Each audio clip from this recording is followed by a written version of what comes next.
This is our second episode into the chaotic world of the Wild West. Formal law enforcement was rare, especially in rapidly growing frontier towns. Justice often depended on the presence of a single sheriff or marshal, or in some cases, a group of concerned citizens acting on their own. With no established police forces or prisons in most regions, maintaining order was a constant struggle. Town councils or territorial governors appointed many early lawmen, often selecting men with military experience or local influence.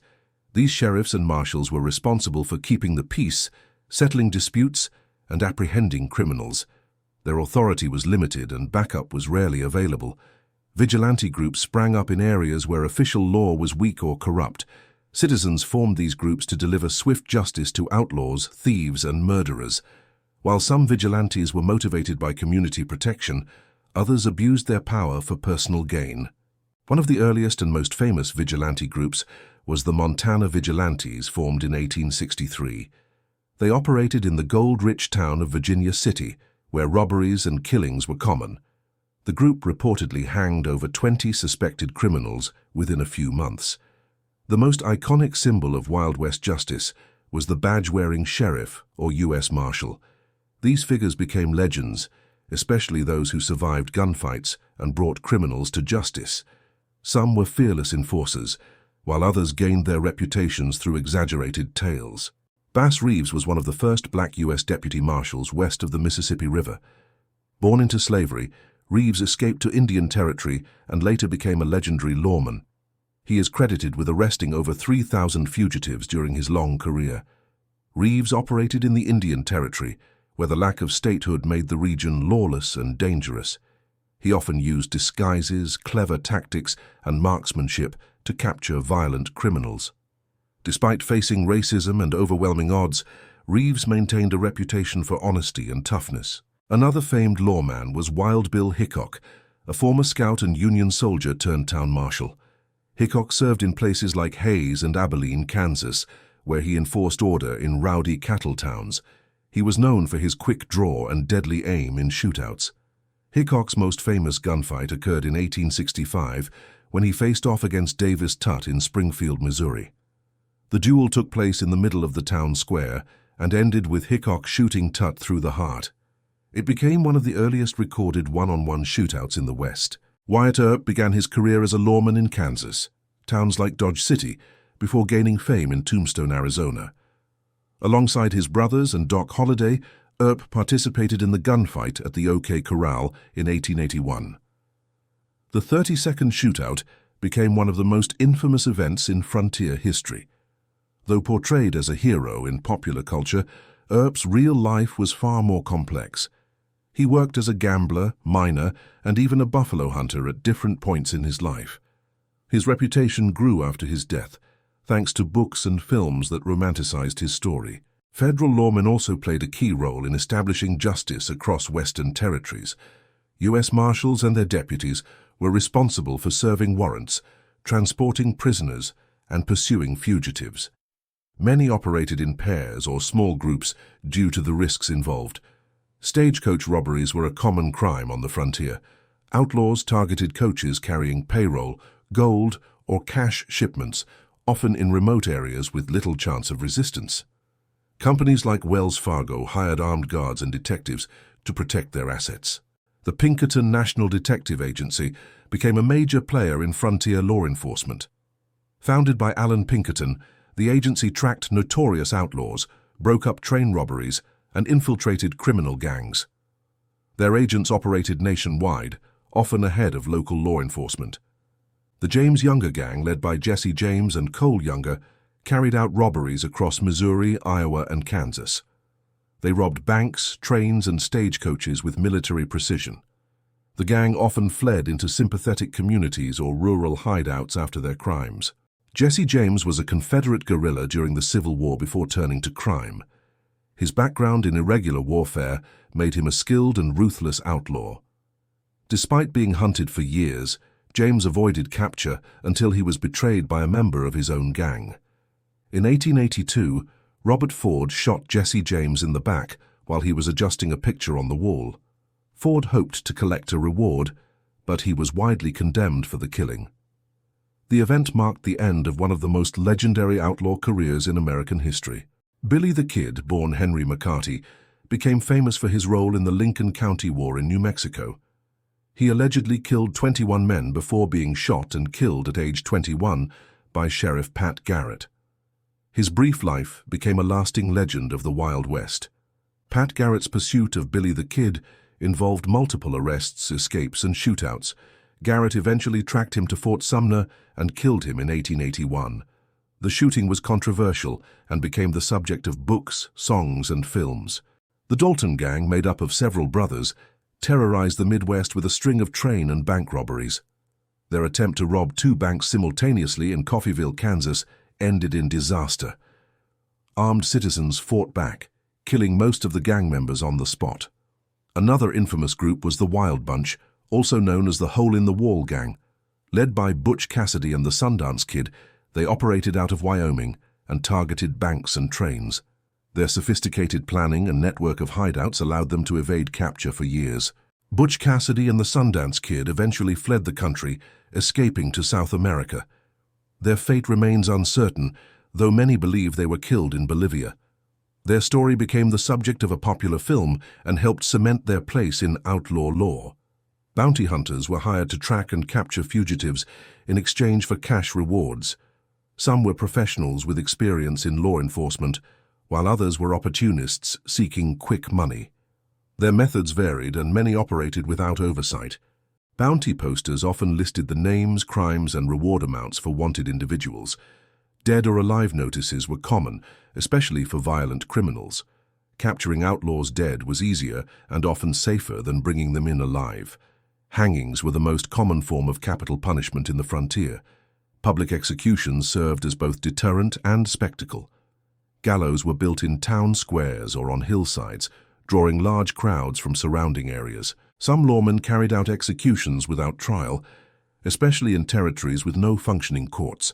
This practice was controversial, but widespread in remote areas. Vigilante groups often justified their actions with claims of frontier justice. Courts slowly emerged in growing towns, with circuit judges traveling to hear cases. Legal proceedings were often brief, with juries composed of local townspeople. Punishments ranged from fines and jail time to execution, depending on the crime. Women occasionally served as law enforcers in the Wild West, though they were rare. One example was stagecoach Mary Fields, who delivered mail in Montana and carried a gun for protection. Her fearless reputation earned her respect from townspeople and bandits alike. Some outlaws disguised themselves as lawmen to carry out robberies and murders. These imposters used badges to gain access to buildings or detain travelers. Their actions made it harder for towns to trust real sheriffs and marshals. Train robberies required precise timing and often inside information. Criminals would board the train secretly or stop it on remote tracks using barricades. Safes containing payrolls or gold were the primary targets. Lawmen who pursued train robbers had to cover large territories and face heavily armed resistance. Some used telegraphs and railroad agents to track suspect movements. Others formed posses and followed the trail across harsh terrain. Gunslingers were often associated with lawmen, but many gained fame from duels or personal feuds. Not all gunfighters were criminals. Some were ranchers, gamblers, or businessmen. Their reputations were shaped by dime novels, newspapers, and traveling shows. The Colt single-action army revolver, also known as the Peacemaker, became the weapon of choice for many lawmen. It was reliable, easy to use, and widely available. Firearms defined the balance of power on the frontier. Sheriff's offices were often underfunded and understaffed. A single man might be responsible for a town and hundreds of square miles of surrounding land. Deputies were hired on a temporary basis, usually during crises or manhunts. Horse theft was a serious crime in the West, sometimes punishable by hanging. Horses were essential for travel, work, and survival.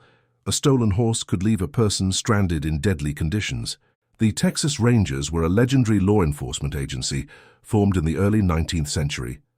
They acted as soldiers, scouts, and peacekeepers throughout Texas and beyond. Their role in fighting bandits, native tribes, and criminals became central to Western history. The Texas Rangers were involved in several high-profile battles with outlaws, including the capture of notorious killer John Wesley Hardin. Hardin claimed to have killed over 40 men before being shot in a saloon by a lawman. His violent life reflected the brutal conditions of frontier justice. Tom Horn was a scout, detective, and hired gun who worked for the Pinkertons and cattle barons in the late 1800s. He was accused of killing suspected rustlers on behalf of ranch owners. In 1903, Horn was hanged for the murder of a 14-year-old boy, though his guilt remains debated. Some lawmen were known for their brutality as much as their effectiveness. Hanging Judge Isaac Parker presided over the U.S. District Court for the Western District of Arkansas. He sentenced over 160 people to death during his tenure, with many executions carried out in Fort Smith. Judge Parker's court had jurisdiction over Indian Territory, one of the most lawless regions in the country. His deputy marshals, including Bass Reeves, faced constant danger while pursuing criminals across hundreds of miles. Despite criticism, Parker believed harsh punishment was necessary to bring order. One of the most feared figures in frontier justice was Hell on Wheels, the term used for the temporary towns that followed the construction of railroads. These mobile communities were notorious for violence, gambling, prostitution, and lawlessness. Temporary lawmen were often overwhelmed or complicit in crime. The presence of saloons contributed heavily to lawlessness in frontier towns. Alcohol-fueled disputes often ended in violence, and many shootouts began over card games or insults. Sheriffs sometimes banned firearms within city limits to reduce deadly altercations. Shootouts in the street, though rare, became legendary. The duel between Luke Short and Jim Courtright in Fort Worth in 1887 lasted just a few seconds.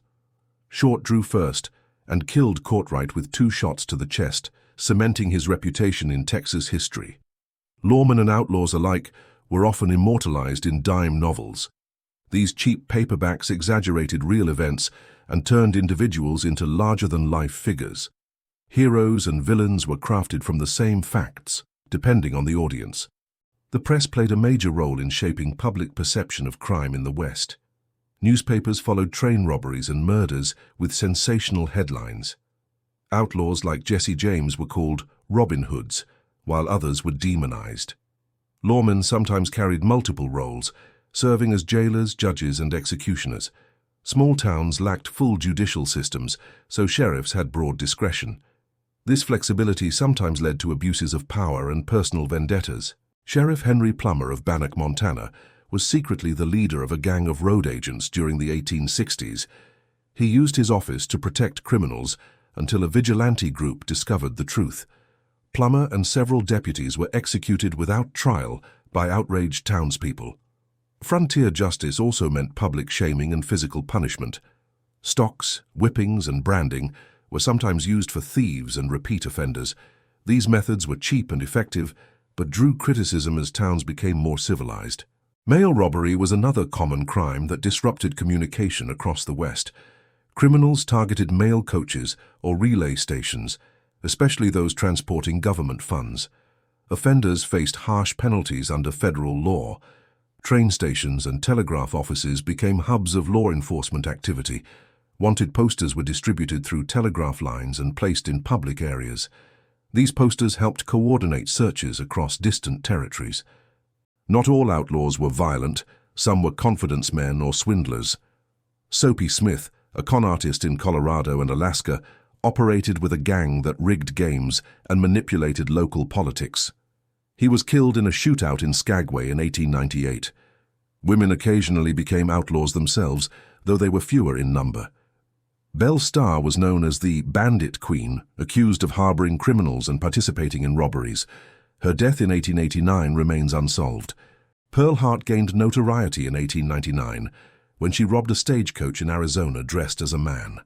She was caught and imprisoned, but later released and faded from public view. Her case became a sensation in newspapers across the country. Children were sometimes caught up in frontier crime. Some joined gangs or served as lookouts, while others were arrested for theft and vagrancy. Juvenile justice was rare, and many young offenders were jailed with adults. Lynch mobs posed a serious threat to due process in frontier towns. Accused individuals were often seized and hanged without trial. Though condemned by officials, lynchings remained common in both the West and South. Some outlaws tried to go straight, but found it impossible to escape their past. Former criminals who attempted honest work were sometimes pursued by bounty hunters or rivals. Others were rejected by society and forced back into crime. Duels were not always spontaneous. Some were planned and agreed upon in advance. Combatants chose time, place, and weapons with witnesses present.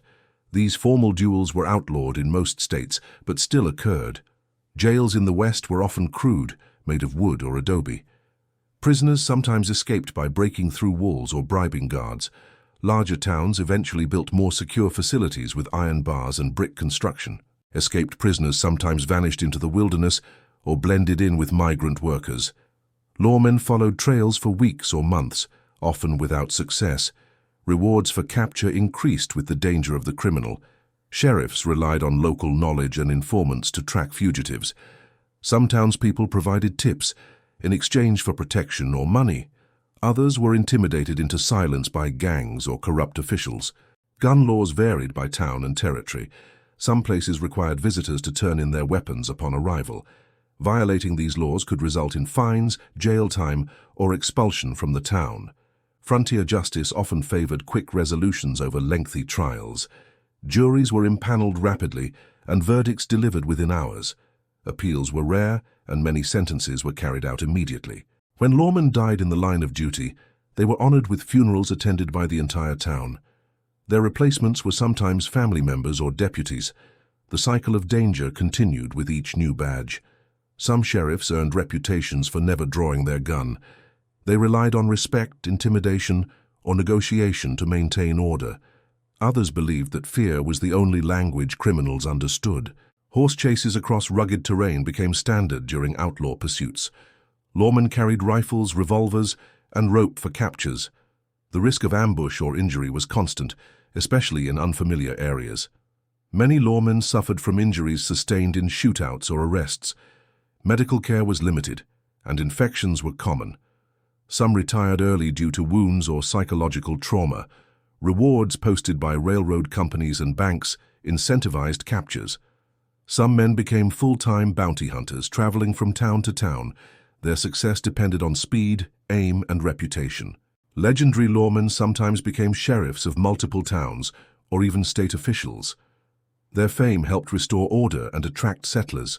Others faded into obscurity after the frontier closed.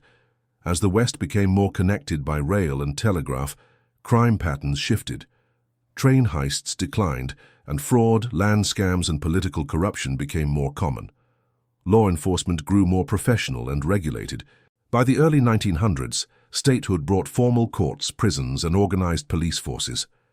The era of lone sheriffs and dusty duels gave way to bureaucracies and legal codes. The age of frontier justice had come to an end. The stories of lawmen and outlaws continue to influence books, television, and film. While often dramatized, these tales are rooted in historical fact. Their legacy shaped the American idea of justice, freedom, and rebellion. This concludes episode 2 of The Wild West with Arthur. In our next episode, we will dive deep into the most lawless towns in the frontier and how they rose and fell. Subscribe to hear the untold stories of America's wildest era, where fact is stranger than fiction.